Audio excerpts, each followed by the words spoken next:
আজকে বাসায় রেডি করলাম মিষ্টি কুমড়ার খোসার ভর্তা। এজন্য আমাকে প্রথমে নিতে হবে মিষ্টি কুমড়ার খোসা, চিংড়ি মাছ, টমেটো, পেঁয়াজ, কাঁচামরিচ। একটা পাত্রে পরিমাণ মতো পানি দিয়ে মিষ্টি কুমড়ার খোসাগুলো দিয়ে ভালো মতো সিদ্ধ করে নিব। এরপর পাটায় পিষে নিব।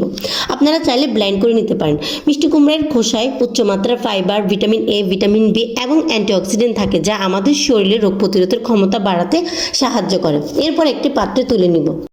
এরপর চিংড়ি মাছ আর কাঁচামরিচ একসাথে পিষে নিব। চিংড়ি মাছের গুণাগুণের শেষ নেই। চিংড়ি মাছ প্রোটিনের ভালো উৎস, যা আমাদের কোষ গঠন এবং মেরামত করতে সাহায্য করে। আপনারা চাইলে কাঁচামরিচটা আলাদাও পিষে নিতে পারেন। এরপর একটা পাত্রে পরিমাণ মতো তেল দিয়ে দিব। তেল গরম হয়ে আসলে পেঁয়াজ কুচি দিয়ে দিব, রসুন বাটা, আদা বাটা, পরিমাণ মতো লবণ, হলুদ আর ধনিয়া দিয়ে ভালো মতো কষিয়ে নিব।